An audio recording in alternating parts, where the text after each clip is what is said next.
Here. Hey, I want to do a quick video on our new signing, Jalen Guyton, and also OTAs. Football's back, baby. Let's get into it.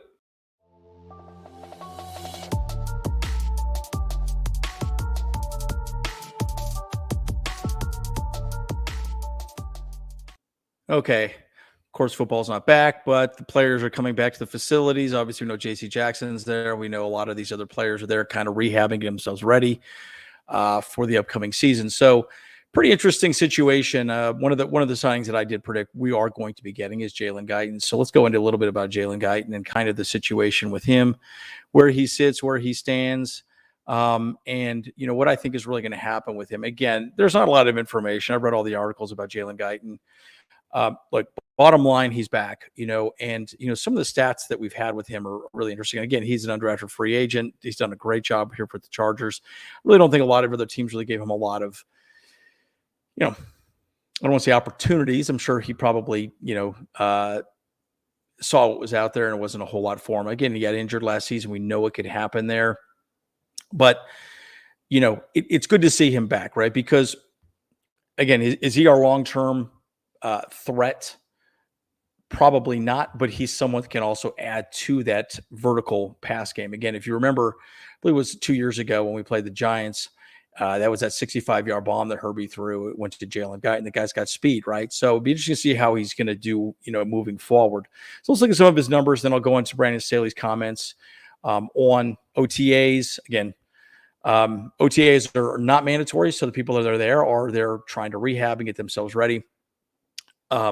But it's very interesting to see. So Guyton led the AFC ranked third in the NFL in 2020 receiving yards, 18.8 yards per catch. Now, again, I think really obviously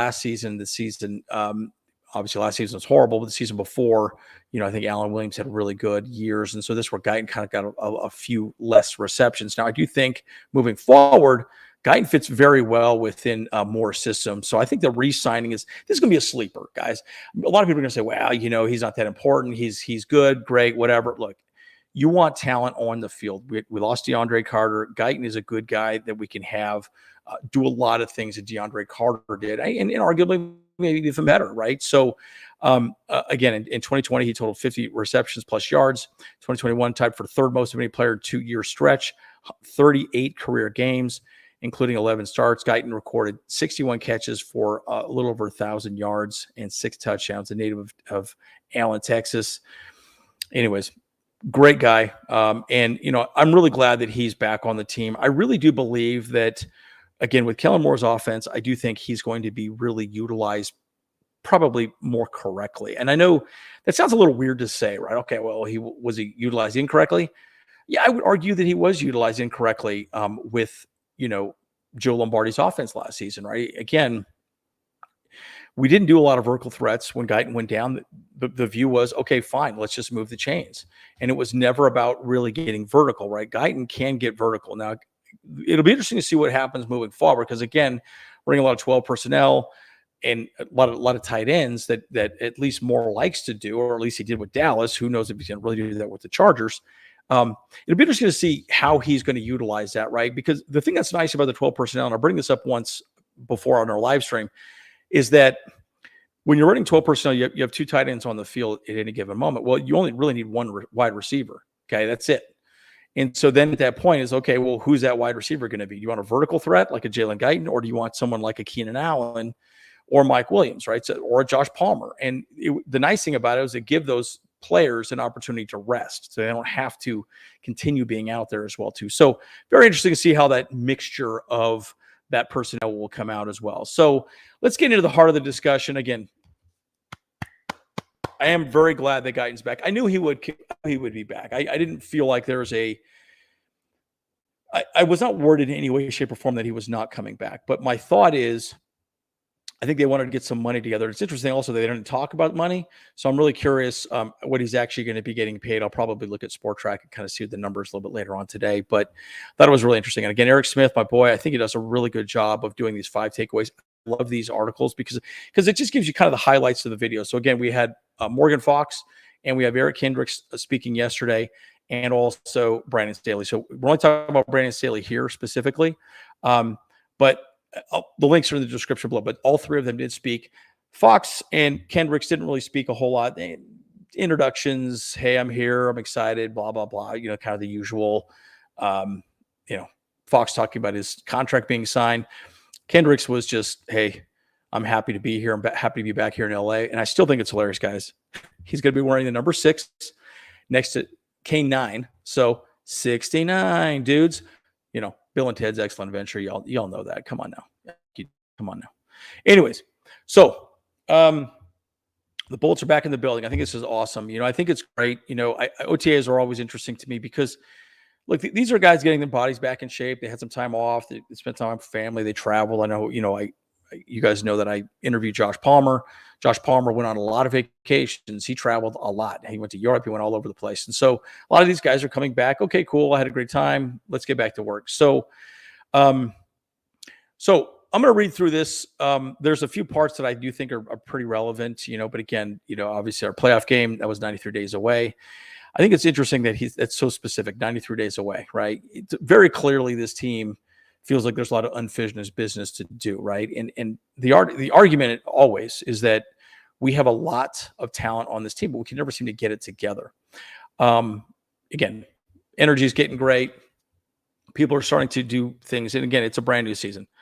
Brand new season, guys. You can't take anything for granted. I mean, look, for example, look at Jalen Guyton. Jalen Guyton had a couple great seasons, and then last season was just an absolute bust, right? How is J.C. Jackson going to bounce back? We know that he's in the building right now as well, too. This is a good starting point. Now, the interesting thing about this, too, there's a lot of veterans that are there. Directly, he was asked, let's see, I think it's right here. Let's see, Staley's in his third season as a head coach. Get a lot better of understanding the calendar, the rhythm. He said this also last season, right? What's different between second season, first season? He said better understanding the calendar, the rhythm, and the teaching progression. Again, Staley runs an extremely complicated defense. It's not simple like a Gus Bradley. They couldn't even be more opposite end defensive-minded head coaches, right? Gus Bradley is, we're going to outplay you. We're going to run the same defensive scheme, but we're going to make the better decisions on the field. Brandon Staley is completely different, right? He really tries to shut down specific plays for any specific moment. And you have to do a lot of reading of the offense, what the offense is doing, how they're lined up, motion. These are all things that are going to tip off what the offense is going to run. So it's a much more complicated scheme. And I think this is partially where I think, these players are going to be better the third season, right? Because they've had a couple of seasons underneath Brandon Staley. It's a big reason why he doesn't want to let people like Morgan Fox go. Morgan Fox, one of the things, probably the best takeaway I heard from Morgan Fox, and even really Eric Kendricks, and again, links to the description below, you should check out those videos, is that both of them said that really Brandon Staley does a good job of putting them in the positions to be successful. Morgan Fox specifically said that. But Eric Kendricks also has said that really the defense that they run here in LA is very similar to what they ran the Vikings. So again, I do think Eric Kendricks probably will wear the green dot. I know Drew Tranquil did at the end of last season. So Eric Kendricks most likely will wear the green dot this upcoming season. But my point is that you're starting to get a rhythm, and the players also are getting a rhythm, the teaching progression of everything. How is it really that you want to be playing the line? You see an A gap, you see the B gap. What are you doing? How are you filling that hole? What are you going to do to make that an effective play? And again, this is an opportunity. The other thing that's interesting too, he talked quite a bit about the collective bargaining agreement. There's a lot of time that players don't get to be in front of head coaches. That is a real true statement, guys. A lot of people think, oh yeah, these coaches have all this time with these players. They really don't. They don't, because there's conversations around, look, we cannot field time, being injured. These are all things that have been negotiated that now they have less time with these coaches. So that's why a lot of the coaching is pretty much just tell us about, here's the playbook. This is what we're doing. We're running this. We're running halfback dive left. This is what I do when I run these specific plays. So when you're practicing, you're just kind of running through plays, but the rest of the time you're just learning, right? And so that's part of the collective bargaining agreement. And Staley talks quite a bit about that. Moving forward, I don't think it really talks about it specifically in this article, but I wanted to bring that up. So again, OTAs are very important for that reason, because it gives them an opportunity, these coaches an opportunity to teach these guys a little more about what's happening. Now, I'm very curious to see how many of the offensive folks are there. I didn't see anything about Keenan Allen or Mike Williams. I wouldn't be surprised if they were there. Maybe they're in a week or two, or who knows. But again, it's a really good situation. Now, a lot of people also talked about Jalen Guyton potentially not being signed until after the draft. That still makes sense to me, right? But we all know that Jalen Guyton is not going to be a number 1 or number 2, number 3 wide receiver. He's really going to be a 4 or 5 in for very specific plays, maybe vertical threats, opening up, splitting the safeties, you name it, right? That's pretty much what it's going to be. Now, when we talk about the draft, is super exciting, guys. And again, we are doing a live episode of the draft, so definitely hop on. We've invited a lot of the podcasters that we've worked with. I was actually on a Niners podcast just the other day. I'll probably post that video maybe sometime tomorrow. But we are going to be doing a live draft for the first and second round. So we'll be on. We'll do predictions. We want to see what people are doing. So the draft is going to be pretty interesting. So again, the argument is, well, why did you sign Guyton now? The reason why I say that is we probably are going to draft a wide receiver, right? But we don't know what type of wide receiver we're going to draft, right? Are we going to get like a Zay Flowers who's got vertical threat? I want Zay because he can stretch the field. That's part of the reason why I like him as a vertical threat. Now, again, if Kincaid's there or Mayer's there, Darnell Washington would probably get maybe second or third round, So these conversations become interesting. But again, with Jalen Guyton, he's got a lot of familiarity with Herbert, and I think he's still got some gas in the tank as long as he comes back from his injury well. So bottom line, it's been a strong showing, of everybody coming back. So let's see. I can't remember exactly. I don't think it actually names everybody who's there. I know Herbert's in the building. Of course, he's rehabbing his shoulder. He did talk quite a bit about that. Proud of our players and our culture. A lot of people ask me. In fact, I was asked on this podcast just yesterday what I thought about not Tom Telesco, Brandon Staley. I get asked that question all the time. What do you think about Brandon Staley? What do you think about Brandon Staley? I'm going to give you my main likes and dislikes with Brandon Staley. Let me start with my dislikes. My dislikes is that he's a young head coach. He's making mistakes. Okay. You don't get that from an Andy Reid. You don't get that from a Sean Payton. You don't get that from, even Sean McVay at this point, right? Sean McVay is pretty seasoned. He's been a head coach for quite some time. That's the risk you get with a young head coach. But where you are getting something great from Staley is one word right here. And he says it a couple times here. Proud of the culture that we have on our football team and the leadership of our football team, right? That's with players. And, today's day one. We have a team I'm really excited to coach. Again, this is kind of where he goes into the collective bargaining agreement. It's certainly optional with the collective bargaining agreement, but we really appreciate the guys that we have there, right? And a lot of veterans are there. I think Khalil Mack is there. Obviously, Herbert's there. And again, they're probably not doing a whole lot, but they're probably in the room having conversations with folks, talking about things. I promise you, Kellen Moore is there working up game plans. All right, Justin, what do you want to do? It's more preparation, right? Again, when we say coaching, they're not on the field. Okay, you're doing this wrong. Your hands are placed incorrectly, whatever. It's probably more like, okay, this is how I foresee you in the offense. This is how I foresee you in the defense, et cetera, et cetera. But again, the culture, going back to Brandon Staley, is that he really has brought a great culture to the Chargers. And again, I truly believe we had a bad culture, right? Anthony Lynn, was a good head coach to some degree, but he was very old school player coach, but not really one of those guys that, don't think he brought a winning culture to the Chargers. He didn't bring the eye of the tiger, the whole Rocky movies, right? He's out there, shadow boxing. I think Staley brings that. He's young, he's relatable, people respect him. And one of the things that I've also noticed too, everyone in the league respects Brandon Staley. I mean, it's shocking, right? I can't understate how much people praise him for who he is as a person.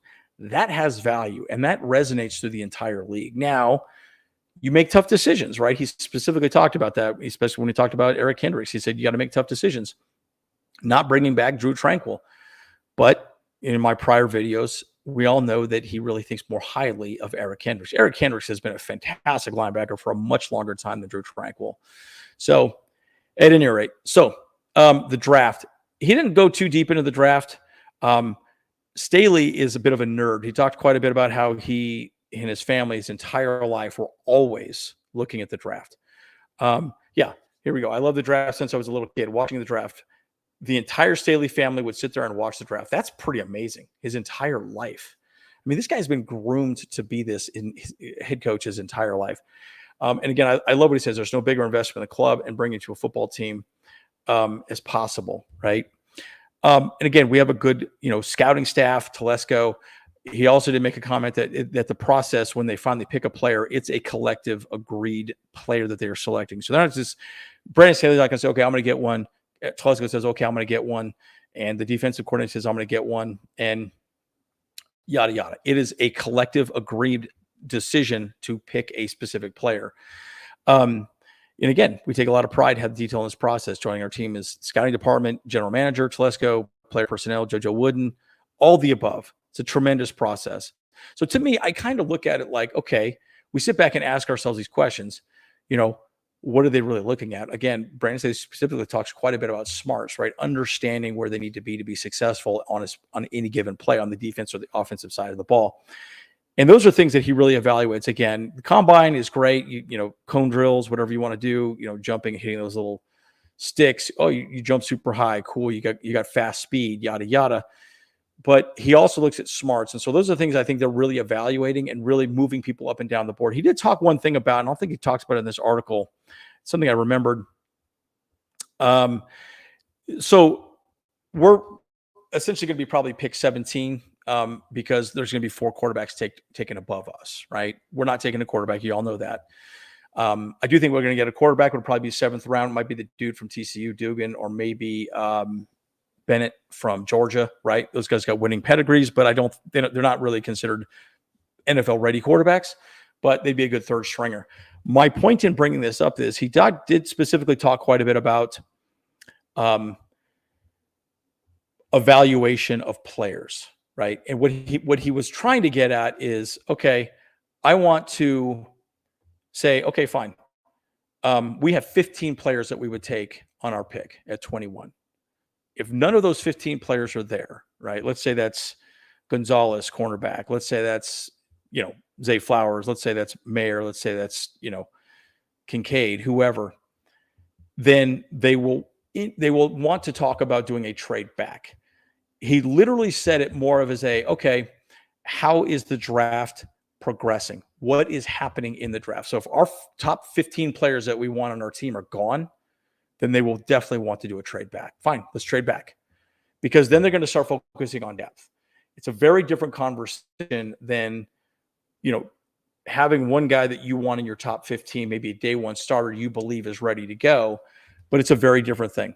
So again, there's a lot to be said about that. Again, we all know that, and I want to do a video on this as well too. My brother James sent over a really interesting little snapshot of Telesco's first round picks. And I'll tell you, he's hit really well in his first round. So, the trade back scenario is still I'm in favor of, but I do think that there's a lot to be said about just getting your 15th pick now. But again, Brandon Staley was very clear. If we trade back, let me make this very clear. If we trade back out of that 21st pick, that means none of our wants at our top 15 we think are NFL ready, they could start day one on our team, are not available. Then we would institute a trade back. So that's very interesting to see how that progresses. And we'll go from there. So update on Herbert. Again, we all know Jalen Hurts signed a huge contract, 5-year, 200 something. It's like $180 million guaranteed money. Talked about it quite a bit on the podcast yesterday. We're going to get that recording. We'll get it over to you guys probably tomorrow. As far as Herbert, no update up to this point. We're going to keep the negotiations private. And I really do believe we want a long-term contract with him, but it'd be very interesting to see how that plays out with him specifically, right? So, look, it's going to happen. I'm actually kind of in favor of just giving the 5th-year extension, because the 5th-year extension would just be $27 million. But there's some risk in that as well, too, right? Because he could have a bang-up year, maybe win a Super Bowl, and wow, he's even more expensive. Now we got to pay him $60 million a year, when we could have gotten him for 50, right? So there's a lot of ways of looking at that. But again, they talk quite a bit about his shoulder. Again, it's non-throwing shoulder, so it's something to keep an eye on.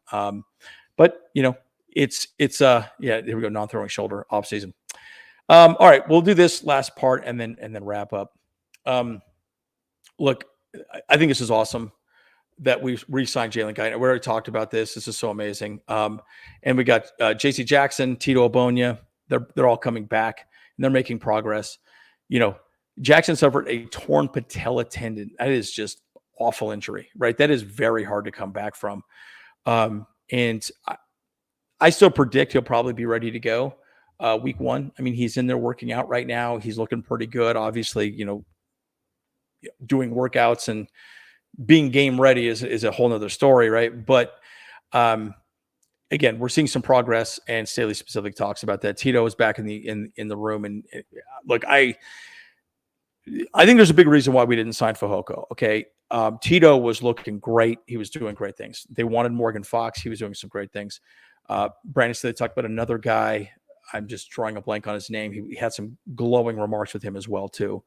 You know, my point is there's a lot of things, a lot of defensive linemen that we have that we think that it almost seemed as if Brandon Staley liked over Fehoko.